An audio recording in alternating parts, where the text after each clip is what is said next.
जिस समय श्री गुरु महाराज जी पाकिस्तान में विराजमान थे। लीला तो गुरु महाराज जी रोज करते हैं, आपके साथ भी करते हैं, हमारे साथ भी करते हैं, लेकिन बस दिखता उन्हें, महसूस उन्हें होता है जिन्हें गुरुदेव भगवान से प्रेम होता है।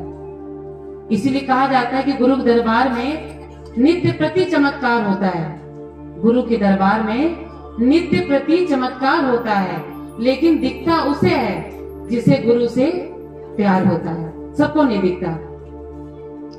नरसिंह बसे प्रति खंबन में, पर काढ़न को प्रहलाद कहा।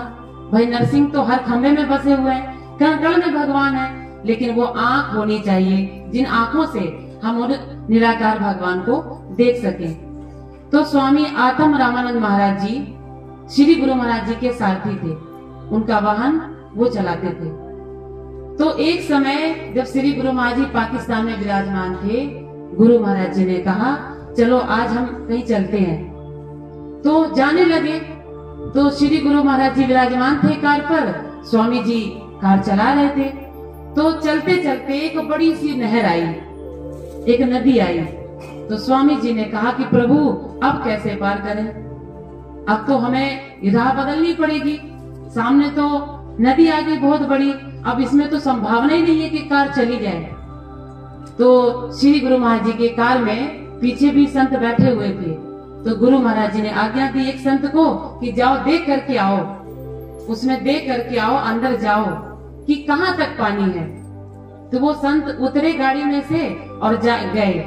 तो चलते गए, बीच जब नदी में पहुंचे तो पानी गले तक आ गया, गले तक पानी था।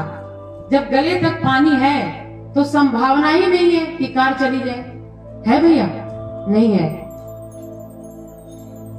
वो आए संत, गुरु महाराज जी से कहा कि प्रभु यहाँ तक पानी है, देखो मैं सारा भीग गया हूँ। श्री गुरु महाराज जी ने स्वामी जी से कहा मेरी आज्ञा है तुम गाड़ी चलाओ, गाड़ी आगे बढ़ाओ, हमें रास्ता नहीं बदलनी है, हमें इसी रास्ते से नदी में चल कर ही हमें पार जाना है।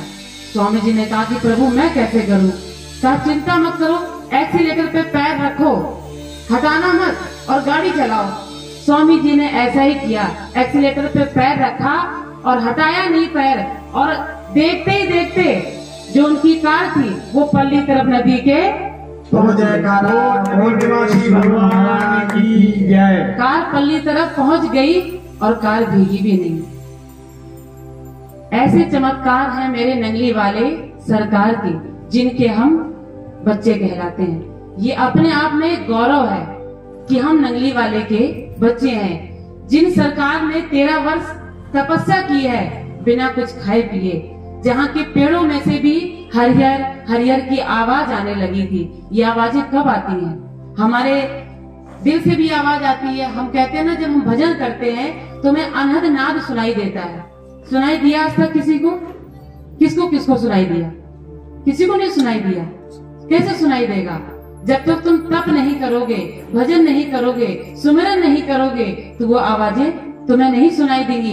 केवल तुम्हें यही जो ये नकली आवाजें जो आ रही है ढोलक बाजा की, यही सुनाई देंगी। अगर अंदर की आवाज सुननी है तो जो प्रभु ने हमें नाम दिया है, तुम्हें उसका सुमिरन करना ही पड़ेगा, और करना भी चाहिए। जब तक हम भजन नहीं करते हैं, हमारा गुरु के प्रति संबंध अटूट नहीं होता है। गुरु और शिष्य का एक पावन संबंध होता है, अटूट संबंध होता है। और ये अटूट कब बनता है? जब भगवान का भजन करते हैं।